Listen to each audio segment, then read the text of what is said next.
बिस्मिल्लाहिर्रहमानिर्रहीम। आज की हमारे डिस्कशन का जो टॉपिक है वो है बेसिक कंसेप्ट्स। ये क्लास फर्स्ट ईयर का पहला चैप्टर है, हम इसको स्टार्ट करने जा रहे हैं। इसके अंदर आप ये सीखेंगे एटम क्या होता है, एटम एग्जिस्ट करता है नहीं करता, अगर एटम एग्जिस्ट करता है तो उसके एविडेंसेस क्या हैं, और इसके अलावा आप इस लेक्चर के अंदर एटम के साइज़ के बारे में थोड़ी बहुत इंफॉर्मेशन हासिल करेंगे। थोड़ा सा लेंथी लेक्चर होगा, लेकिन चूँकि ये फर्स्ट टॉपिक है, इंपॉर्टेंस रखते हैं एमसीक्यूज़ के लिहाज से, इसमें से काफ़ी सारी एमसीक्यूज़ रिपीट होती हैं, तो इस वीडियो को आप अगर एंड तक देख लेते हैं तो आपकी वो वाली एमसीक्यूज़ इंशाल्लाह क्लियर हो जाएंगी। मैक्सिमम स्टूडेंट्स इस पेज को छोड़ देते हैं कि ये बहुत ही सैचुरेटेड है, इसमें से समझ आनी ही नहीं है। ऐसा कुछ भी नहीं है, थोड़ा सा पॉइंट बना के एमसीक्यूज़ के लिहाज से हमने इसको लिखा है, जो आप लोगों के लिए इंशाल्लाह काफ़ी हेल्पफुल रहेगा। स्टार्ट करते हैं। हमने बेसिक कंसेप्ट को स्टार्ट किया है, पहला चैप्टर है फर्स्ट ईयर का, उसमें सबसे पहले हम एटम का टॉपिक डिस्कस कर रहे हैं। एटम को डिस्क्राइब करने के लिए हमने एटम टॉपिक को, जो एटम का टॉपिक है, उसको चार पार्ट्स में, चार कैटेगरीज में डिवाइड किया है। सबसे पहली कैटेगरी हिस्ट्री के ऊपर है। हिस्ट्री में जब भी बात करते हैं तो ग्रीक फिलोसोफर डेमोक्रिटस का नाम सबसे पहले आता है। डेमोक्रिटस ने क्या किया था, ही सेड, उसने कहा था कि ऑल मैटर, जो तमाम मादा होता है। अब पहली बात मादे का पता होना चाहिए। मादा क्या होता है? Anything which have mass and occupy space.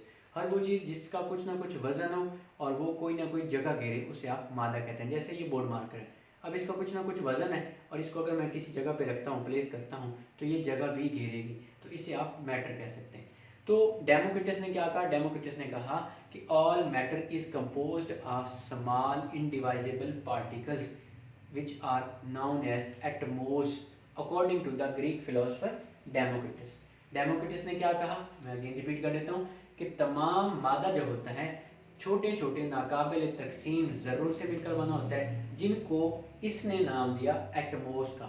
Greek में एटमोस जो लफ्ज़ होता है, इसका मतलब होता है इनडिवाइजेबल, मतलब नाकाबिल तकसीम। ग्रीक में पढ़ेंगे तो आपके पास एटमोस होगा, और इसी वर्ड को अगर हम इंग्लिश में पढ़ते हैं तो इसी वर्ड का मतलब हमारे पास होगा एटम।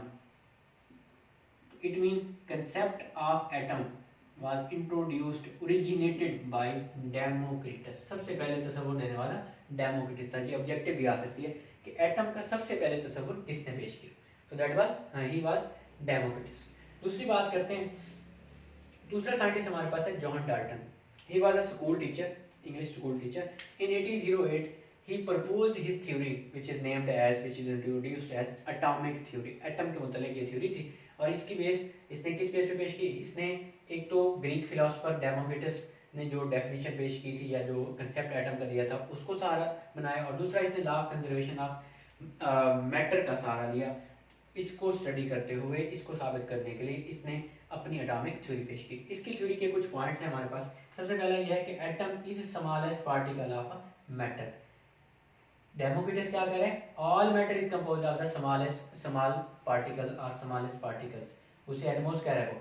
और उसी बात की, ऐसे समझने की, उसी बात को इसने एक्सप्लेन किया और अपनी थ्योरी में पॉइंट बनाया कि atom is the smallest particle of the matter, कि मैटर जिन पार्टिकल से मिलकर बना होता है वो छोटे छोटे पार्टिकल इसके मुताबिक भी एटम कहलाते हैं।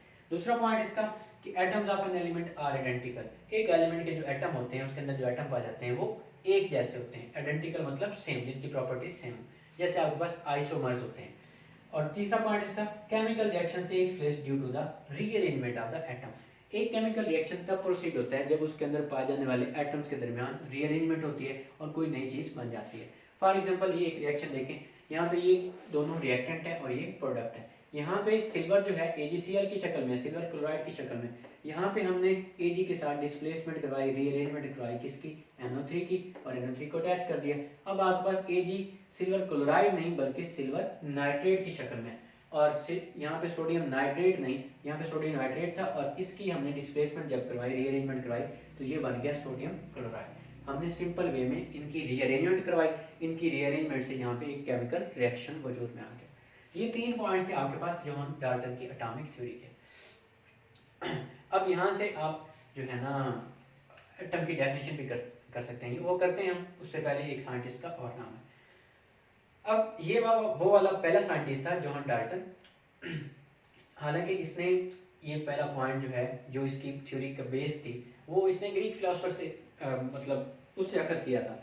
लेकिन इसकी थ्योरी को बहुत ज़्यादा इंपॉर्टेंस हासिल हुई, इवन कि आज भी हम इसकी थ्योरी को स्टडी करते हैं। उसकी वजह ये है कि इससे पहले किसी बंदे ने भी एटम का साइंस में जिक्र नहीं किया था। अगर इसने जिक्र किया था तो he was a Greek philosopher, वो एक फिलोसफर था, वो साइंटिस्ट नहीं था। उसने साइंस के अंदर इसका जिक्र नहीं किया, तो ये पहला वो साइंटिस्ट था जिसने क्या किया, एटम को साइंस का पार्ट बनाया कि एटम को साइंस में स्टडी किया जाए। यही वजह है कि इसकी थ्योरी को बहुत ज़्यादा इंपॉर्टेंस हासिल हुई। नेक्स्ट लास्ट हमारे पास जो है जॉन जैकोब बर्ज़ेलियस। इन्होंने क्या किया, इन्होंने he was a Swedish chemist. इन्होंने क्या क्या काम किया, इन्होंने आपके पास दो तरह की जो है ना चीज़ें इंट्रोड्यूस करवाई। सबसे पहला, इसने एलिमेंट्स के एटॉमिक मैसेज को दरियाफ्त किया, उनको कैलकुलेट किया, और इतना करेक्टली उनको कैलकुलेट किया, इवन इनकी जो कैलकुलेशन थी या एटॉमिक मैसेज कैलकुलेट किए गए थे, आजकल भी जो हमने कैलकुलेट किए हैं उनके करीब करीब वैल्यूज इनकी आती हैं। और दूसरा इसने क्या किया, एक तो एटॉमिक मैसेज को कैलकुलेट किया, और दूसरा इसने एलिमेंट्स के सिंबल को डिस्कवर किया। तो he was the first one जिसने एलिमेंट्स को सिंबल से जाहिर करने का, लिखने का तरीका इंट्रोड्यूस करवाया। तो ये दोनों चीज़ें ऑब्जेक्टिव में आ सकती हैं। इसके अलावा जॉन जैकोब बर्ज़ेलियस को स्वीडिश केमिस्ट्री में ये भी खिताब हासिल है कि ऐसा भी कहा जाता है कि he is the father of the Swedish chemistry, क्योंकि स्वीडिश में केमिस्ट्री फैलाने में इसका बहुत ज़्यादा हाथ है।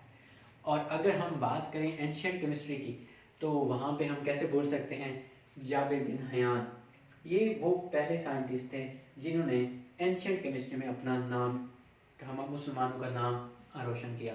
इवन के he was the first one जिन्होंने वाइनगर के अंदर सबसे पहले एसिटिक एसिड को दरियाफ्त किया, और सबसे पहले दरियाफ्त होने वाला एसिड भी